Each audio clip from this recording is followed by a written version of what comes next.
What's up, everybody, and welcome back to Trade with Me, where I do the research and you reap the rewards. I just research companies that I'm considering investing in or companies I already have invested in. Today, we're going to talk about sports betting stocks with 100% upside. If you don't know about sports betting, well, here you're in the right place. If you do know about sports betting, you might not know exactly what this company is doing each and every day. So please enjoy, subscribe if you like what you hear, and come back for more trade ideas. So today we're taking a look at DraftKings Sportsbook. But first, let's start with the how and the why. Why are we investing in sports betting? Why does it have 100% upside?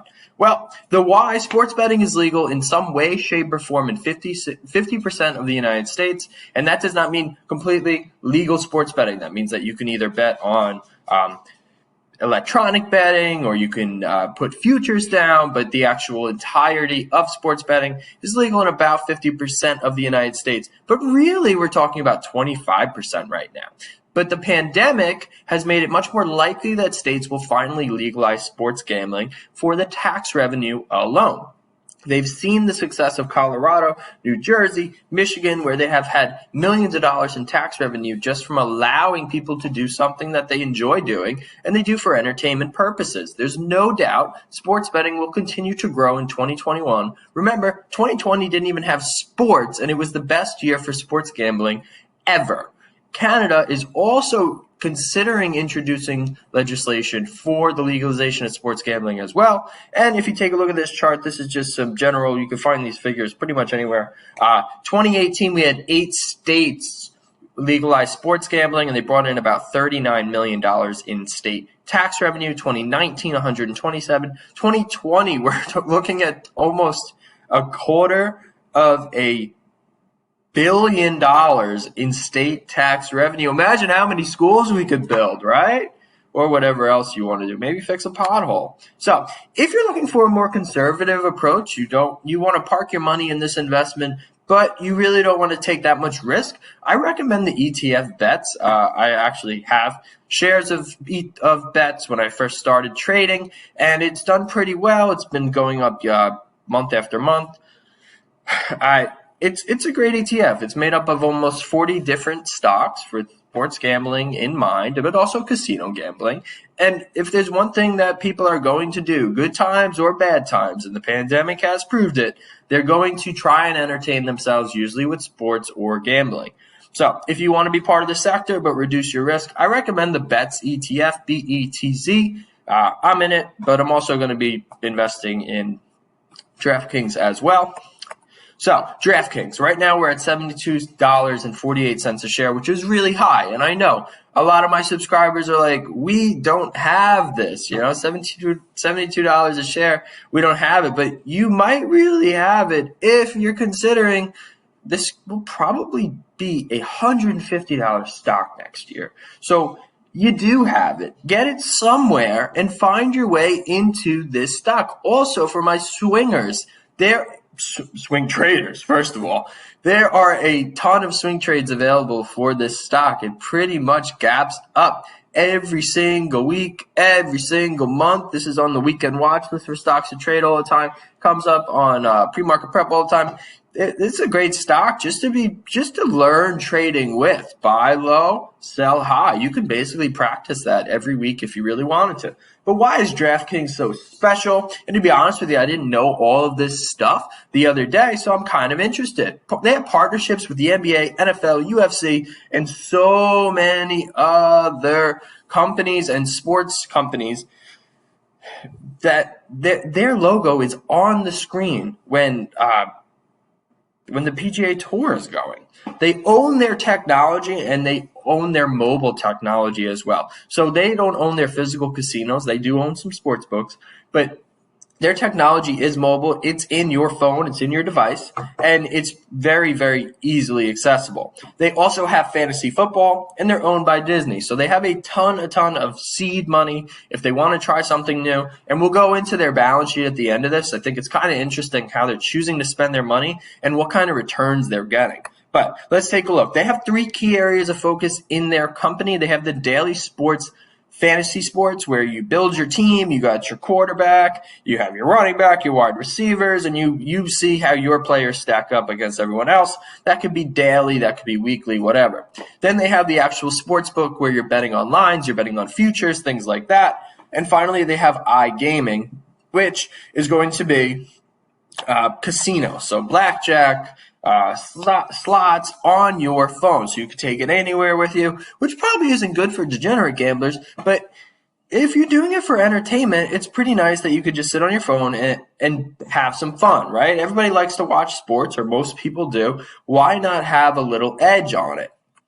DraftKings on Investor Day, they gave this presentation, so I'm going to go through some of the key areas that they brought up. I promise I won't bore you. They have 80% customer retention year over year, which means that anybody that signs up for their app is pretty much continuing to use their app. They're only losing about 20%. If any other business could do that, they would be in a very, very good spot. Imagine if Applebee's could keep it coming back every single week. They wouldn't have to do those half-off apps anymore.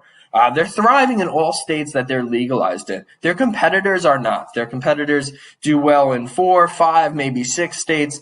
DraftKings is the leader in every single one of those states, and these states have legalized sports betting. They only represent 25% of the United States population in total. So although they're only in about 12 states for all gambling, they're only getting into 25% of the U.S. population, which means we don't have 100% upside here. We might have 300% upside if you get in at a low price today.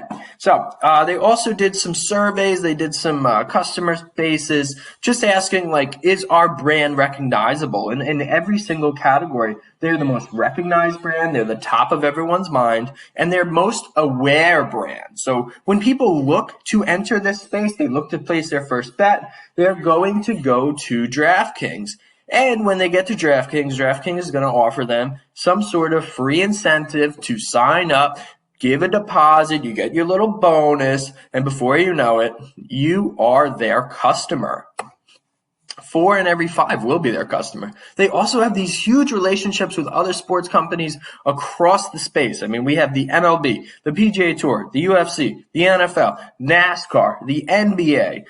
They have specific teams and venues. So you're going to be able to go to MetLife Stadium. You're going to be able to place a bet at the kiosk for DraftKings. So maybe you've never bet before, but there's probably going to be some guy there near all the tablets saying, hey, have you ever considered placing a bet today? You think they're going to win? Before you know it, you sign up and you're a customer. 4 out of every 5 stay customers, stay on their app, stay using their app at least once a week.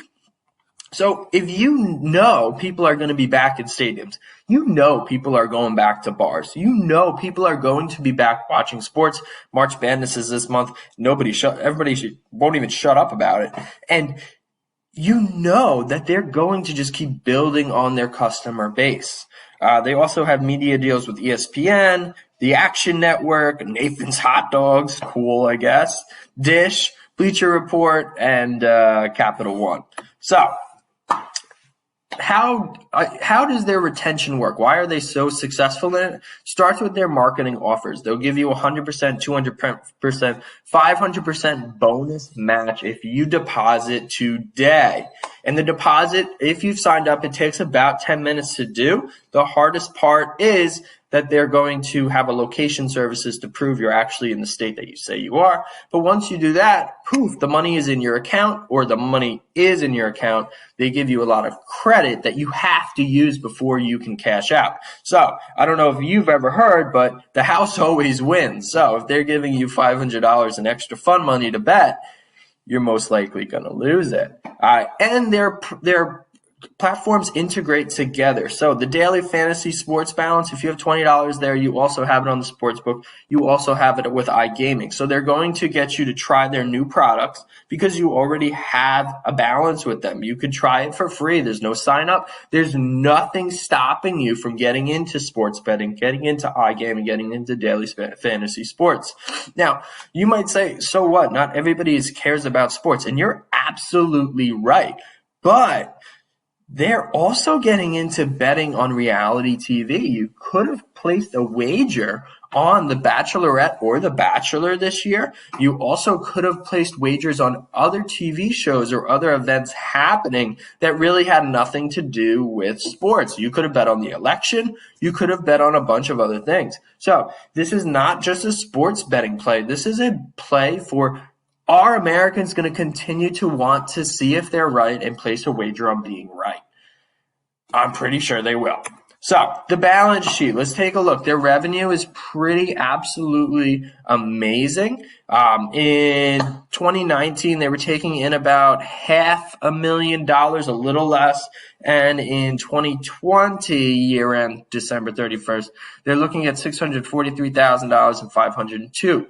Now, the problem is, you have to remember, we do have a pandemic. We do have a complete lack of sports at some point. People continue to bet, but sometimes there's just not that much to bet on. What does concern me is how much money they have to spend on their sales and marketing. So because they have all these partners and because they have all of these deals that they have to pay for, they sponsor events, athletes, they have advertisements on every single major news channel and online. They're spending a lot of money to get that customer, right? We have $377,000 cost of that revenue. So they are taking a loss, and it is not right now completely profitable. But you have to understand, a lot of these costs are one-time things. The technology, although it will continue to cost money to maintain technology, as they build out each state, it's going to be, maintenance. It's not going to be these huge build outs with location services and things like that. And their partnerships are probably front loaded. By the end, they probably will have paid most of the money up front, and they will still have these sponsorships for these games. So I don't see DraftKings going down anytime soon. In fact, I think it's going to at least double. It could triple in the next year. And I hope you enjoyed this video. If you want to subscribe, please subscribe. If you tell me what you think. Do you think Penn is the better play? Do you think the ETF is the better play? Just let me know your think. Thank you for watching Trade with me. I think this was a pretty short video, but why not, right? Have a great week. Make some money.